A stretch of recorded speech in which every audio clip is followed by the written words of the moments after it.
sobre todo registrar en el cerebro nuestro, pues que estas cosas están ahí en la naturaleza y que de alguna manera, pues lo único que tenemos que hacer es tener conciencia de ello para que, pues en su momento, tener presente que hay cosas que hay que cuidar al momento de estructurar los diferentes materiales. Pero bueno, yo ahí decía, me dice si cambia, ahí debe haber cambiado a pilas de concentración salina. Pues ayer expliqué que las pilas de concentración salina, pues eran básicamente cuando nosotros tenemos materiales que pueden tener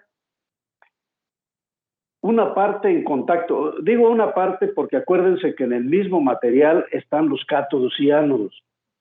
En el mismo material están los cátodos y ánodos. Entonces, si una parte del material está con una zona donde la concentración es mayor, me refiero a la concentración de los elementos que existen en el medio ambiente, una parte del material está en contacto con una zona de mayor concentración y otra parte del material está en contacto con una zona de menor concentración, eso ya es motivo para que pueda haber la acción de una pila. Pero eso es por el efecto de las variaciones de la propia concentración en el sistema. La otra, decíamos, era que tuviéramos dos electrodos diferentes, que es lo más común, es la más típica. Y ahí les dije que tuviéramos, de entrada tenemos pues nosotros, cuando tenemos una estructura de doble fase, pues es obvio que una fase puede actuar como cátodo y la otra fase puede actuar como ánodo. ¿Qué se requiere nada más? Pues que esas fases estén en contacto con el medio y que estén en contacto con un medio que conduzca la corriente, lo cual generalmente se da, porque la mayoría de los medios ambientes son conductores de corriente. ¿Por qué son conductores? Porque tienen iones disueltos. Y los iones son los elementos que nos permiten conducir la corriente a través de medios acuosos. Pues es indudable que vamos a tener problemas.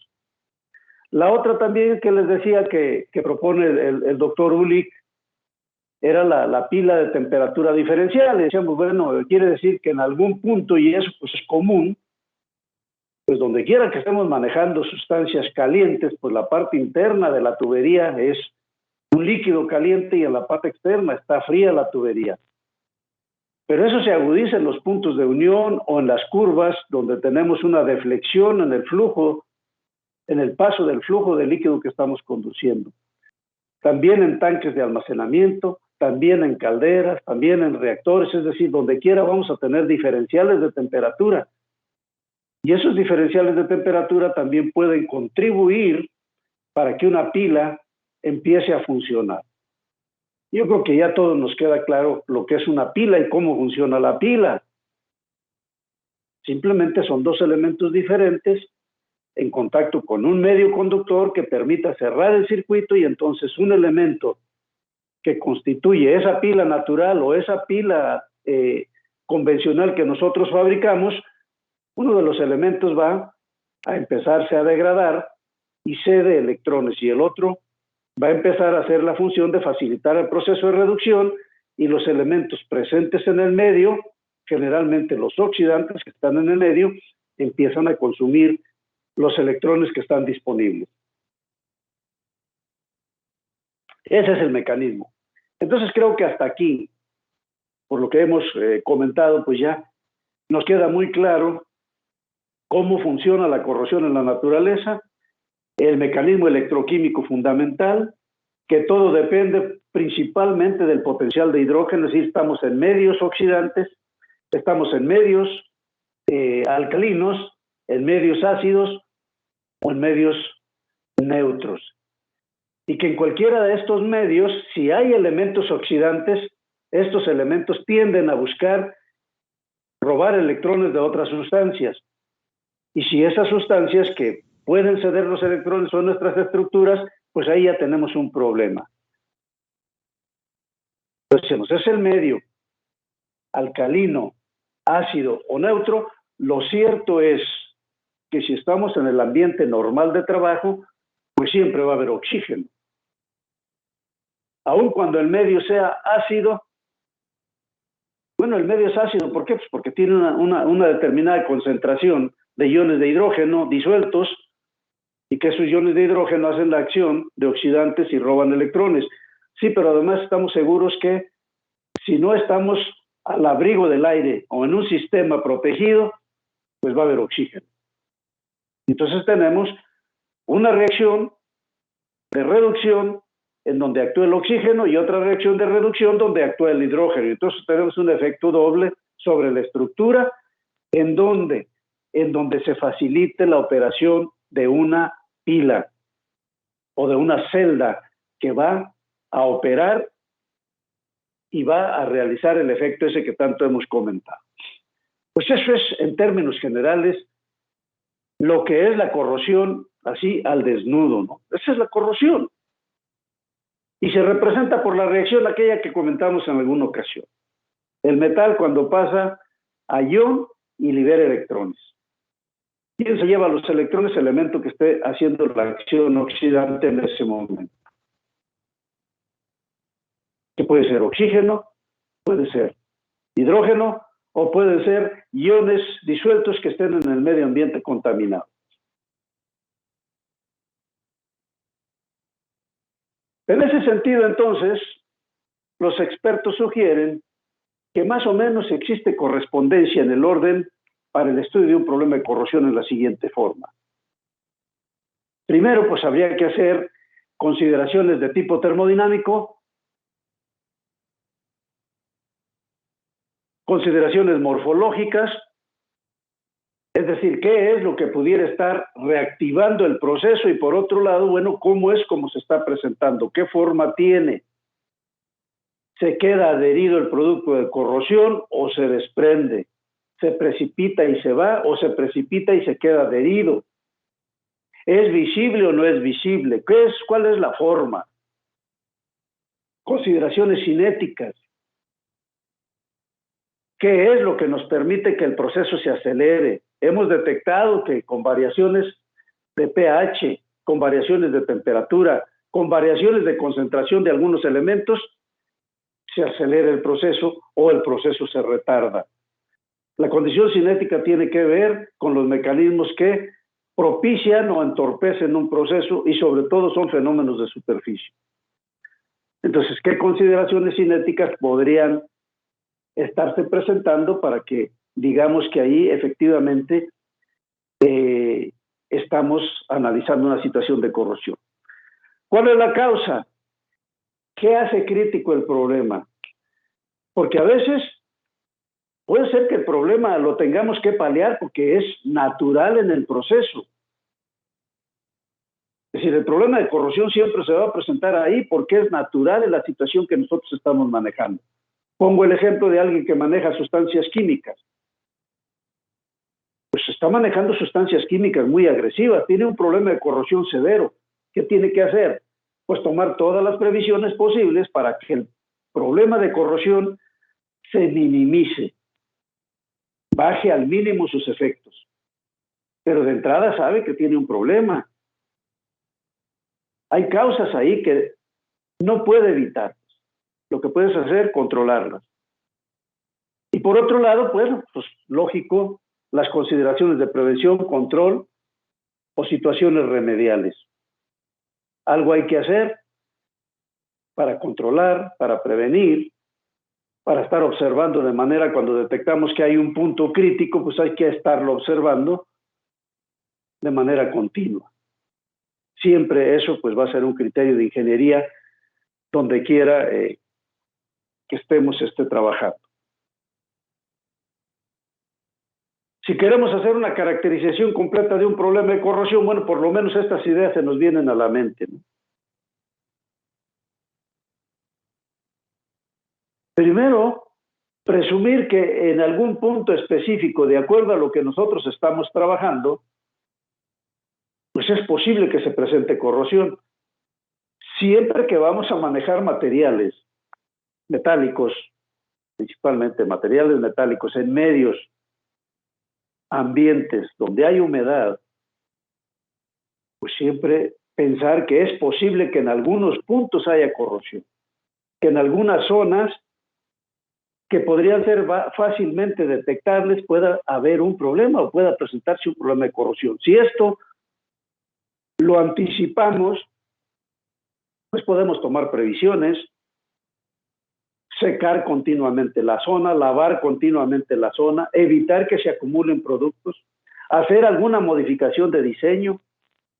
Si estamos detectando que ahí se presenta constantemente y hay un problema de llenado porque la soldadura no llenó completamente, pues una de dos, o llenamos o le pedimos a mantenimiento que llene perfectamente la ranura, o por otro lado lo rellenamos con algún polímero, pero hacemos algo, pues. Eso quiere decir que somos conscientes de que es posible que se presente el problema. La otra, pues una vez que se presenta, está presentándose con cierta uniformidad o tenemos problemas muy localizados.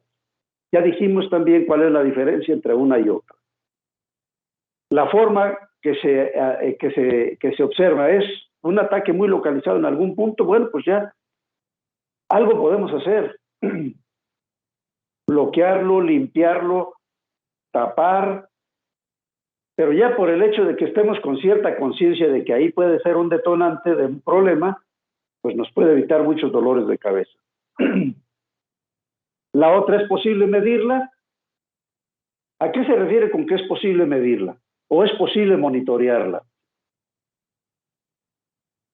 Porque hay condiciones y hay situaciones en las que sí es posible estar monitoreando. Se les llama cupones corrosimétricos o también se les llama testigos corrosimétricos. ¿Y qué significa esto? Que se pueden colocar en ciertos puntos específicos una probeta para que se esté corroyendo. O sea, esa probeta que yo tengo colocada ahí tiene la función de estarse corroyendo en el medio en el que yo tengo que trabajar. Las condiciones a las que está sometida son más o menos iguales a las condiciones de trabajo.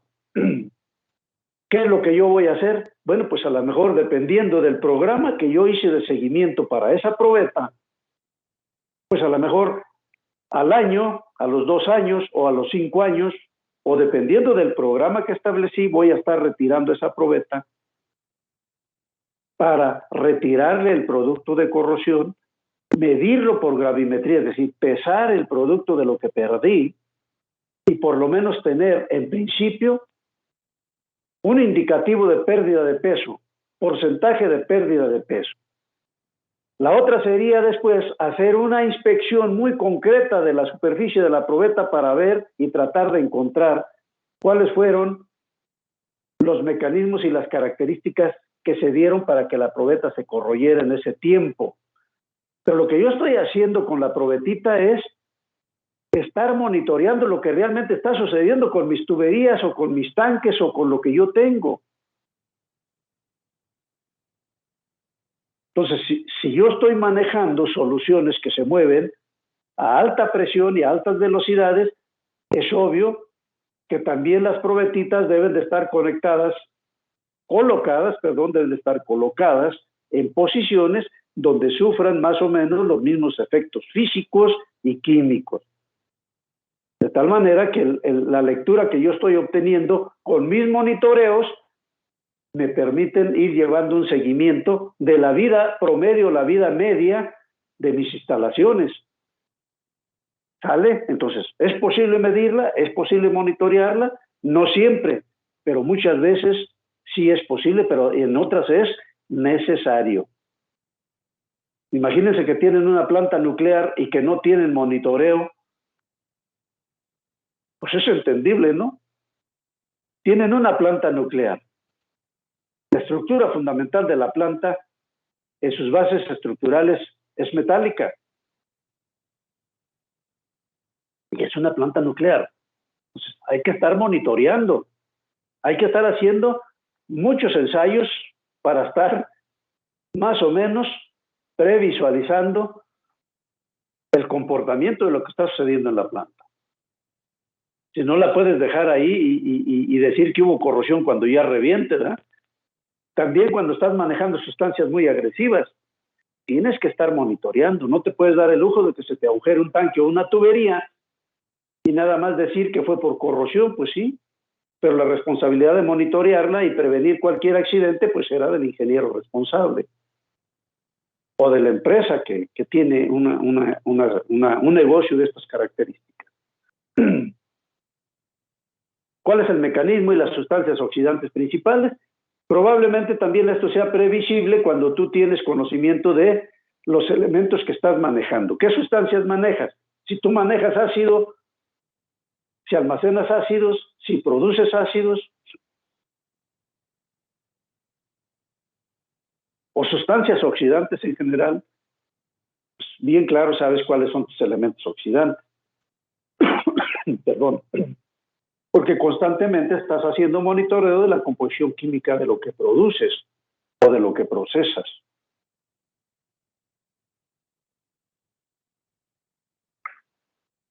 Por otro lado, con el tiempo de observación podrías tú también dar alguna opinión o tener información sobre cuáles son las causas que generan el problema. Y sí se dan ocasiones en que dices, bueno, es que aquí el problema fue de diseño. Tengo pilas de aireación diferencial en la estructura porque el problema fue de diseño, porque me dejaron algunos recovecos en las piezas o en algunas estructuras armadas, pues que ahí necesariamente es muy baja la ventilación. Y si el medio ambiente es muy agresivo, pues en ese punto es en donde yo tengo el problema. ¿Qué es lo que tengo que hacer? Pues tomar previsiones. Ya sé, ahora le agrego yo aquí, probablemente el problema fue el diseño y puedo consultar o puedo platicar con la gente de mantenimiento o con otra parte del equipo multidisciplinario, es decir, ¿cómo lo podríamos solucionar? ¿Qué podríamos hacer si este es un problema de diseño original? Y si se hacen remediales, se aplican acciones remediales cuando el problema fue diseño original. Si es que el diseño, el cambiar el diseño ahí o modificar la condición, no viene a ser una cosa contraveniente. Si es a favor después del análisis, donde opinan los ingenieros de diferentes áreas, bueno, pues hay que hacer alguna acción remedial y esa podría ser rellenar, soldar una placa, aplicar soldadura, dar un mantenimiento más preciso en esas zonas. Limpieza sobre todo, que no se acumule mugre. Si el otro problema fue que fue una situación de selección inadecuada de materiales, que esa es un área hoy día muy importante, es decir, pues no se seleccionaron los materiales correctos. Estamos teniendo fallas, problemas de falla estructural, porque los materiales que se seleccionaron no son los correctos y de pronto vienen, oye, es que tenemos un tubo, es de acero inoxidable y cada rato se perfora, y cada rato se perfora. ¿Qué podríamos hacer? Pues a veces las sugerencias, oye, pues vamos a hacer una caracterización del tubo, vamos a estudiar qué es lo que está pasando a través del tubo para ver su composición química y poder establecer si la solución es pues poner un tubo de un grado diferente, un acero inoxidable distinto. A lo mejor el acero inoxidable que pusimos o que te recomendaron no es el más adecuado para la función. Eso significa que el material que recomendaron o el material que viene indicado no fue bien seleccionado. Y ese es un problema hoy día muy fuerte, ¿eh? Hay que hacer muchísimos estudios, muchísimas cosas para poder tener certeza en el material que vas a recomendar. ¿Dependiendo de qué? Pues de la responsabilidad. De que algo se pueda fugar, de que pueda haber una falla que lleve a una falla catastrófica, de que una falla aparentemente pequeña pueda atrofiar otras partes de un equipo.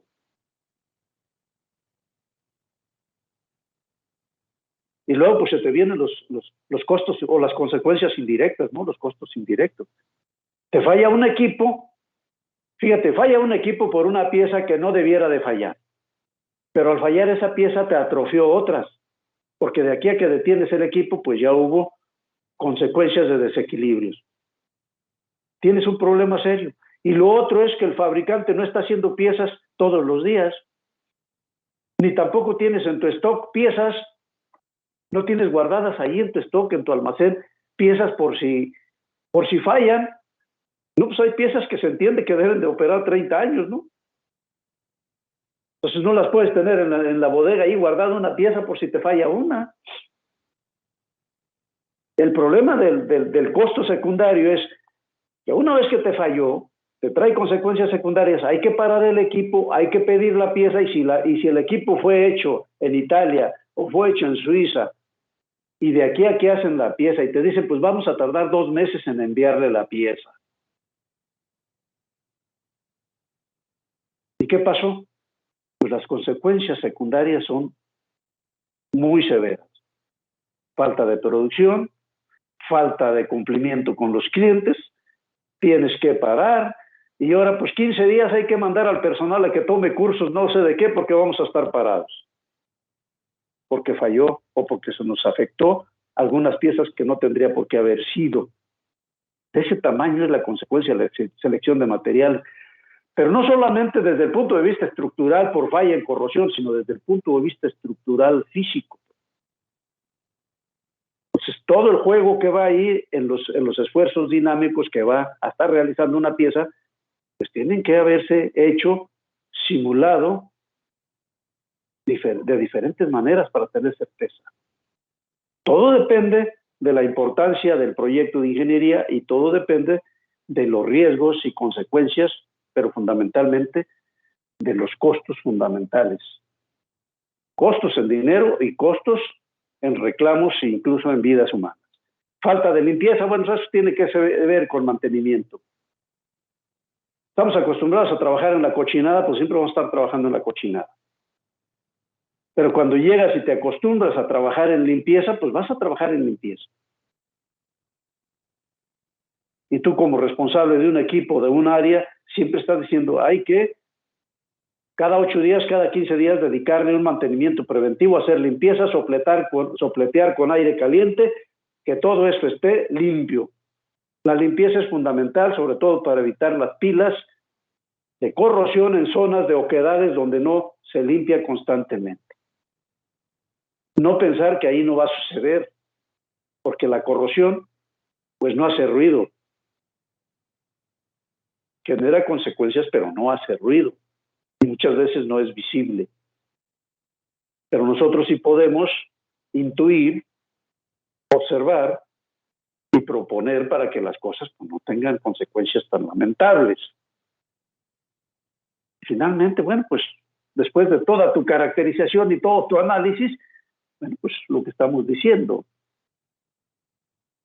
¿Cuáles son tus sugerencias? ¿Cuáles son tus propuestas? Porque lo cierto es que sí las vas a hacer, pues. Si te involucras en esto, lo tienes que hacer. Y estás ahí.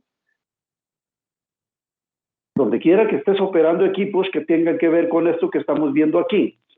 Que sean candidatos a tener algún problema de degradación por acción del medio ambiente o degradación por un maltrato en la operación, bueno, pues eso tiene que ver con nosotros, ¿no? Nosotros somos los que a veces por las prisas de no dejar de producir, porque creemos que en la medida en que tengamos más producción, más productividad, las cosas están mejor. Sí, pero no hay que sobrecastigar los equipos. Hay que ser conscientes que los equipos también requieren cambiar, que se les cambien los lubricantes, que la calidad de los lubricantes sea la adecuada. También allá podemos generar corrosión a veces por meter lubricantes de baja calidad, que absorban humedad en puntos críticos. Pues todo depende de qué vamos a hacer. Pero pues esa es la acción del ingeniero. Al ingeniero le pagan porque ponga las ideas y piense y dé propuestas de solución. No le pagan porque esté con un pico y una herramienta rompiendo cosas. El ingeniero observa, prevé, propone. A veces no toma las decisiones ahí, pero propone, porque si el equipo no es de él, pues tampoco no hace uno cosas sin autorización. Pero sí debe uno tener la capacidad de estar observando, y esa es mi función.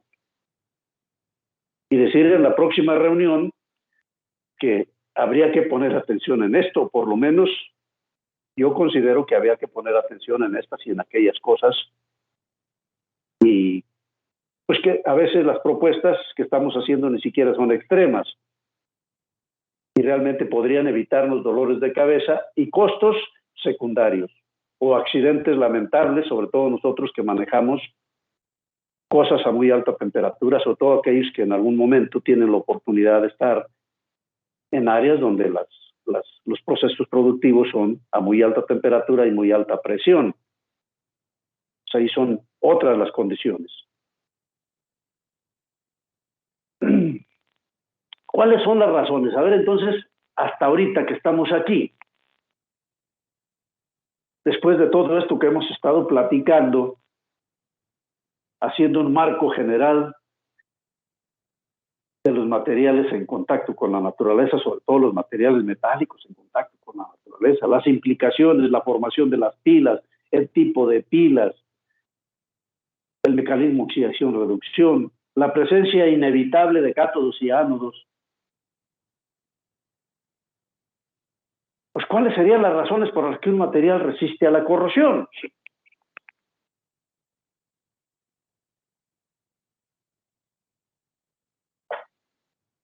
Por la ausencia de oxígeno, profe. Si no hubiera oxígeno en el ambiente, pues ya no habría posibilidades, por lo menos, de que fuera la corrosión por acción de oxígeno. Si no hubiera oxígeno en el ambiente, lo cual pues se nos antoja complicado. El oxígeno está en el agua, el oxígeno está en el medio. No, pero pues me refiero directamente con el material. Por ejemplo, el material puede tener un recubrimiento el cual ya no permite la entrada del oxígeno directamente en contacto con el material. Ok, ahí está. Ahora con el comentario que me haces, muy acertado por cierto, bueno, pues me llevas a la otra parte, ¿no? Las razones por qué un material resiste a la corrosión es porque esté protegido adecuadamente con un recubrimiento ideal. Esa es una razón, y ahí estoy de acuerdo contigo. ¿Algo más? Yo, profe, las capas de pasivación, ¿no? Porque se tenga la posibilidad, fíjense, porque tenga la posibilidad de formar una capa pasiva. Acuérdense, el término, el estado es pasivo. El fenómeno de formación del estado pasivo es la pasivación. ¿Estamos? El estado es pasivo. Que el material tenga la posibilidad de formar una película pasiva de excelentes características. Otra. Cuando se utiliza un metal de sacrificio para que no se corroa el que nos interesa.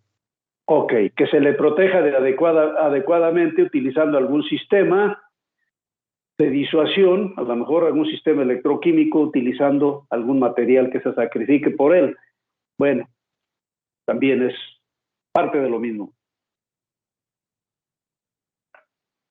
¿Qué más? Que sea como el oro, que es un metal que regularmente no se oxida. Que sea noble. Ah, que fuera noble, ¿no? Pero ya nos metimos a la parte ideal. Oye, ingeniero, hazle las estructuras al puente de oro y ahí no vas a tener broncas, ¿sí? Pues en la parte estructural.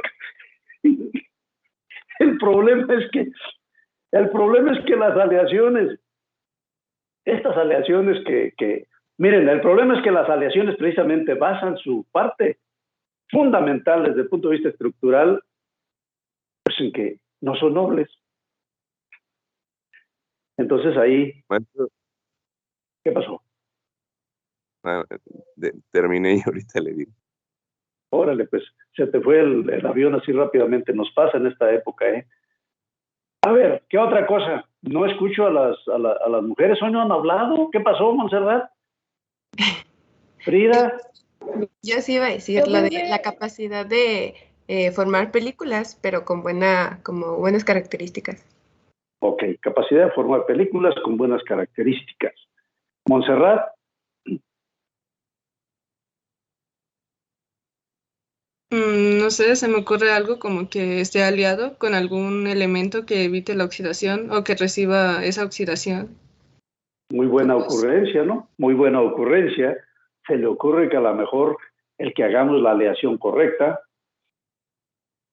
podría contribuir a que el material resista la corrosión. Pues decimos que resista, pues, o que por lo menos tenga cierta situación que nos dé cierta seguridad, porque acuérdense pues, que no lo hemos encontrado, salvo algunas excepciones, probablemente no hemos encontrado materiales que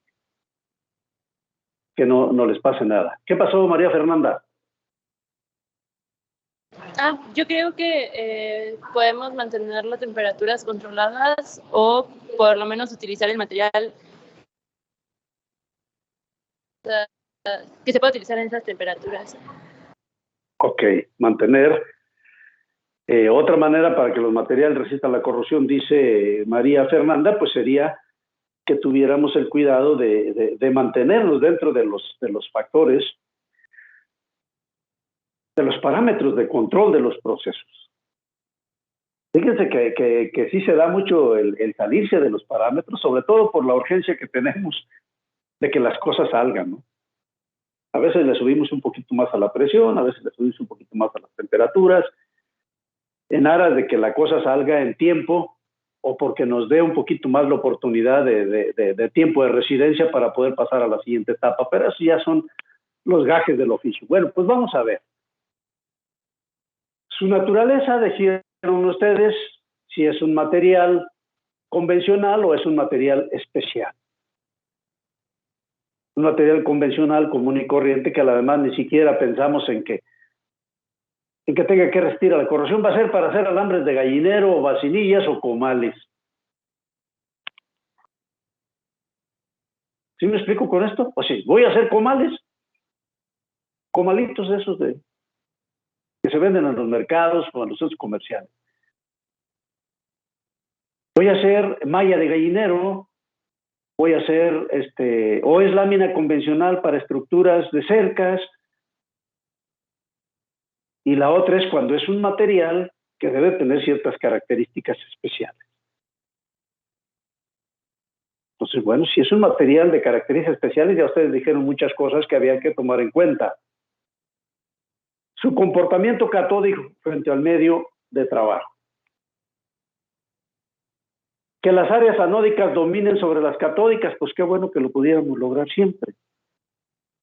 El problema es que en el juego de lo que necesitamos nosotros para la operación de los equipos, pues no siempre es posible hacer esto, ¿verdad? Pero sería en el ámbito del conocimiento general, por lo menos, bueno, pues es que si yo tengo un ánodo, un material que tiene un comportamiento anódico muy tremendo, y tengo pequeños cátodos, bueno, pues la corrosión va a ser mínima.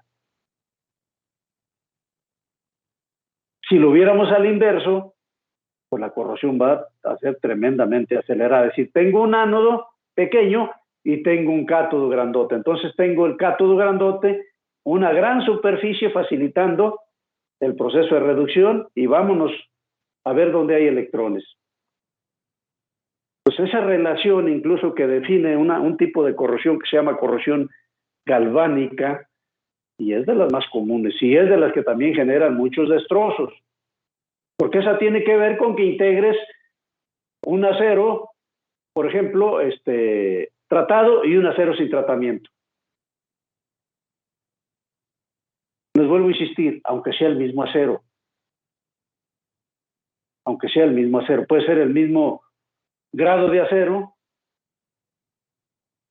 pero uno es tratado y el otro no tiene tratamiento. Van a formar una pilota al integrarlos. Ahí está.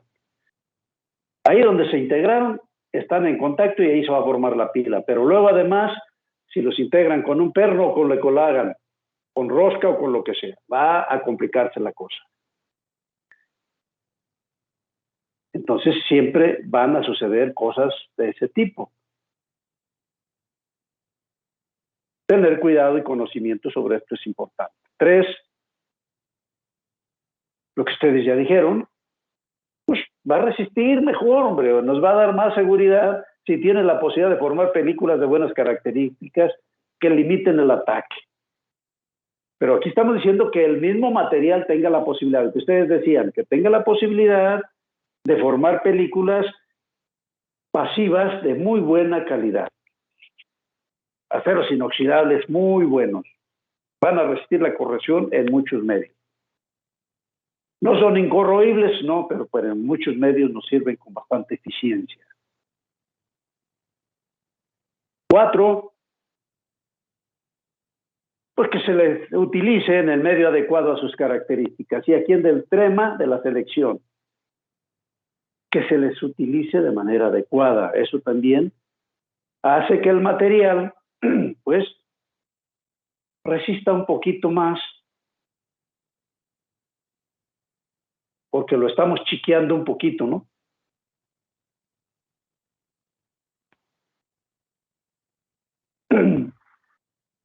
Que se le acople a otro material de manera correcta. Esto significa, decíamos, que el vecino con el que se acople, pues no tenga una diferencia de potencial muy grande con él, porque si hay una diferencia de potencial, nosotros ya sabemos, estamos hablando de celdas electroquímicas, si hay una diferencia de potencial muy grande entre un material o un potencial muy grande entre un material y otro, pues se va a dar una diferencia de potencial natural. Entre dos materiales con potencial eléctrico distinto, los ponemos en contacto y pueden formar el circuito, pues en la medida en que sean la mayor diferencia, la pila va a funcionar mejor, con mayor eficiencia. Entonces, ¿de qué manera lo estamos acoplando? Está uniéndose a otro de manera correcta. Ahora, en el acoplamiento también dijimos, lo hacemos por remachado, es soldadura de puntos, es soldadura continua, es soldadura blanda, es soldadura dura, soldadura fuerte, es tornillo o es perno. Pues todo. Características del tornillo, características del perno. A veces tenemos que utilizar remaches más suaves que la propia estructura para que venga los golpes al momento del remachado, los calentamientos al momento de la soldadura, pues todo eso va. Lo estamos acoplando de manera correcta, pues eso ya es historia de que cada quien lo que está haciendo, ¿no? Y lo que está sucediendo ahí en el área. 6, pues que sea fabricado bajo criterios de resistencia a la corrosión, que cada vez tengamos más conciencia cuando estamos fabricando cosas, que contemplemos la situación de la corrosión. ¿El material va a estar expuesto a un ambiente corrosivo? Indudable. Sí, pero no es lo mismo que vaya a estar allí operando el equipo en un hotel o en un edificio en la costa, allí en Ixtapa o en Lázaro Cárdenas, o es una pequeña industria en Lázaro Cárdenas, a que esté instalado aquí en Zitácuaro, o esté instalado acá por donde está la mariposa monarca, ¿no? En un ambiente muy saludable. Va a ser diferente. O que lo pongan en una ciudad industrial muy contaminada, también va a ser diferente. Entonces los criterios de hacia dónde van las cosas también poco a poco tendrán que irse volviendo, porque en la medida en que vamos industrializando más, también va aumentando el índice de corrosividad. Entonces, para darle otra vez la vuelta al asunto, causas de la corrosión. ¿Cuáles son las causas de la corrosión? Y dije, ¿por qué el material resiste? Bueno, ahora vamos a ver las causas. Y vuelve a cerrar la pinza. Una vez que yo termine este tema, que yo espero que va a ser el día de mañana, vamos a hacer la evaluación de este jueves. En 8 nos falta ver un recorrido por los tipos de corrosión. Vamos a ver, nomás entrar a la parte de la cuestión de la termodinámica, luego vamos a ver la parte de la cinética, al final algo de prevención y vienen los trabajos de exposición de cierre de ustedes y terminamos.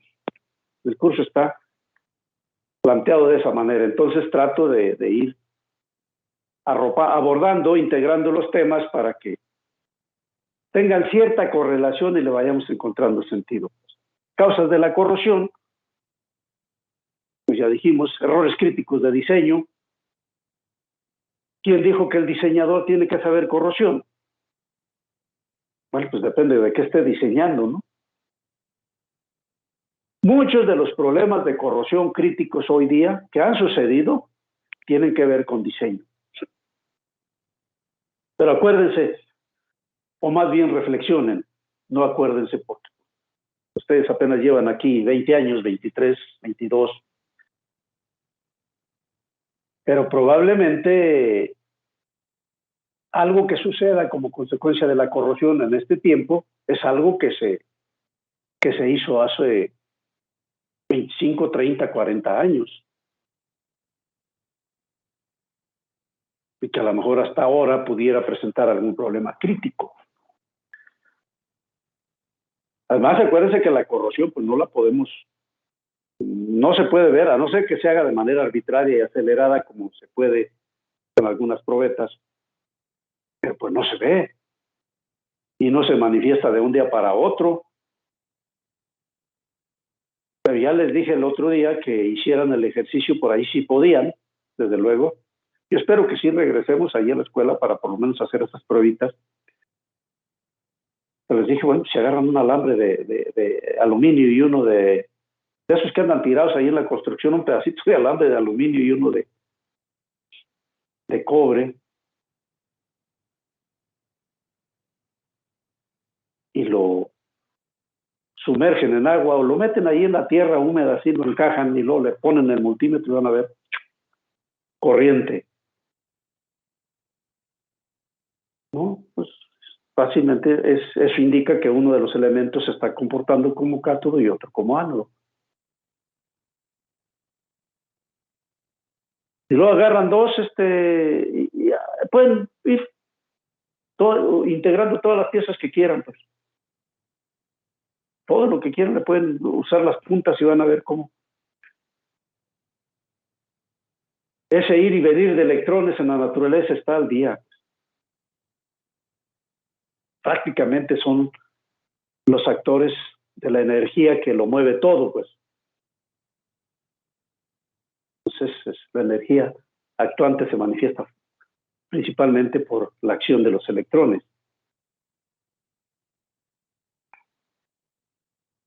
Modificación del diseño original, aplicación de criterios economicistas. A veces, por ahorrar, modificamos los diseños originales. Otras veces, le metemos una pieza más económica, pues para ahorrar. Porque nosotros pensamos, si no tenemos conocimiento de esto, pues pensamos que lo mismo da que la pieza sea de un acero o que sea del otro. Para la gente convencional, el acero es uno nada más. La gente cuando va a la ferretera dice, ¿lo quieres acerado? ¿Lo quieres de fierro o acerado? Y tú te quedas así. El alambre, ¿verdad? Cuando van a comprar un alambre dicen, oiga, me vende por favor alambre para... ¿lo quieres acerado o lo quieres así convencional?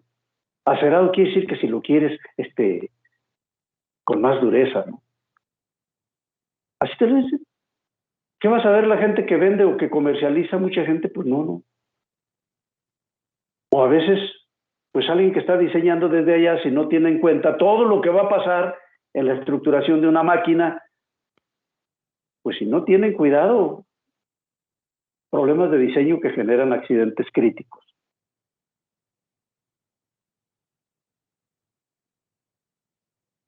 Selección inadecuada de materiales para construcción fuera de especificaciones. Mantenimiento inadecuado, no se atienden zonas críticas de especial atención. Funcionamiento incorrecto de las plantas, no se respetan parámetros establecidos. Lo que alguien decía también. Alguien de ustedes dijo por ahí el hecho de no respetar los parámetros. Ya nada más les cuento una historia en un minuto ya para concluir. Con esto lo vamos a dejar hasta ahí. Creo que faltaron como unas 4 o 5 diapositivas, pero ahí están en el material que les mandé y archivos. Llegó por ahí un equipo aquí a una empresa de Querétaro. Así como nos llegan a nosotros, a todos, algún equipo, ya ven que es muy común ahora que te llega, compras algo y estás comprando un mueble, por ejemplo, por ponerlo económico, un mueble. Compras un mueble y te venden la caja, ahí va todo adentro. Llegas a la casa y aparte también trae la herramienta, trae una llavecita, trae todos los tornillos, trae todas las tuercas y trae todo lo que debes hacer y ya te pones en tu casa o buscas quién arme el mueble, ¿no? Sí les ha pasado a eso lo han vivido, ¿no? Que ya van y quieren comprar un mueble de estos que vienen de China, de Taiwán, de Hong Kong, de Vietnam. Compran su mueble y ahí está. Y a veces pesadísimo, ahí tienes que buscar quién lo lleve y ahí rompes la caja y hay que armarlo. Bueno, llegó un equipo, pero acá estamos hablando de un equipo, de una máquina que llegó a una empresa en Querétaro. Traía todos sus tornillos, todas sus arandelas, traía las herramientas y además venía con un aparato de estos que sirven para medir la presión al poner los tornillos. ¿Cómo se le llama? Se me fue el término. ¿Cómo se le llama, José? ¿Manómetro? Un manómetro. ¿Sí es manómetro? Parómetro. No, pero eso es para nivelar. ¿Para No. medir la presión de los tornillos, profe? Para medir la presión de los tornillos. ¿Cómo se le llama, hombre? Torquímetro. Eso, torquímetro. Un torquímetro. Un aparato para medir el torque que debían de llevar los tornillos. Entonces, llega la máquina, llega el patotas que siempre existe en todas las empresas, desarma la caja y órale, vamos a armarlo, órale, raza, ahí vénganse y pónganle y órale, rápido que necesitamos que este equipo esté chambeando la semana que entra. Y se ponen a armarlo. Y a los 2, 3 años, pues empiezan a tener problemas con la máquina. Y cuando viene el equipo de la empresa italiana que les había vendido, a ver, señores, vamos a ver, ¿qué problema es el que tienen? Y ellos, por la experiencia que ya tienen, porque se dedican a hacer máquinas y a vender, dice, a ver, ¿cómo fue que instalaron la máquina? ¿Cómo fue que instalaron? No, pues así, así, así, así.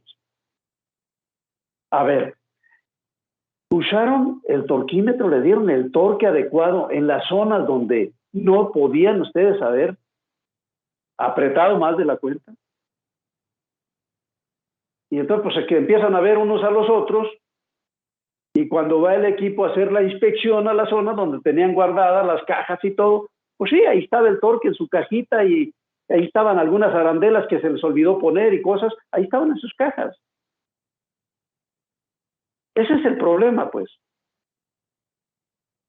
Que no seguimos las instrucciones, no hacemos los armados adecuados, estamos impuestos a... Bueno, yo me estoy viendo pues yo mismo, ¿no? A ver, cuando les llega, compran un equipo, incluso compran equipos electrónicos y trae todo un manual. Agarran el equipo y lo sacan, préndelo, dale aquí, dale allá, y luego ya empiezan a ver, ay, acá decía que antes de prenderlo había que leer por si... Ya lo prendiste, ya lo echaste a andar, ya está funcionando y incluso hasta dices, no hombre, ya está. Oye, pero sí, ¿no traía alguna previsión en el manual, alguna cosa? ¿Cómo es que te está fallando? Pues quién sabe. Prendió bien y arrancó bien, pero ya falló. Bueno, esa es una historia para que se den cuenta de lo que pasa. A veces, porque hasta el apretarle ahí, más de la cuenta los tornillos, en equipos dinámicos, pues tiene sus implicaciones. Uno dice, pues todo ingeniero mecánico lo debiera de saber, pero yo por eso les dije que el patotas, ¿no? Que a lo mejor era el ingeniero mecánico, el improvisado como yo. Bueno, pues ahí la vamos a dejar. Nos vemos el día de mañana. Ya les dije que de mañana en 8 aplicamos la evaluación de esta primera sección. De esos 2 primeros capítulos que ustedes acaban de hacer un resumen, así que el examen va a estar muy sencillo. Después de haber hecho todo ese trabajo, pues Todos sacan 100 en ese examen. Y yo me siento muy bien porque todos sacan 100. Así que siguen manteniendo sus 100. Ese 100 que les regalé desde que empezamos la clase lo van a seguir manteniendo porque no creo que alguien baje. Esperemos. ¿Vale? Órale, pues. Sigan ahí disfrutando de sus 100. No empiecen a bajar. Por ahora. Muchísimas gracias, profe. Entonces nos vemos en la siguiente clase. Nos vemos en la siguiente. Gracias, profe, nos vemos. Gracias, profe. Sean felices, disfruten. Dicen que no van ustedes a cambiar el mundo, pero yo pienso que sí. Hagan cosas positivas y sí cambian al mundo. Nos vemos el día de mañana. Mucha suerte. Gracias. Bye, bye. Gracias, profe. Buen día. Gracias, profe. Ya ven, hasta la máquina se decidió apoyarnos hoy. Sí, pues, Bueno. hoy sí quiso funcionar. Nos vemos. Gracias. Órale, bye, bye. Buen día.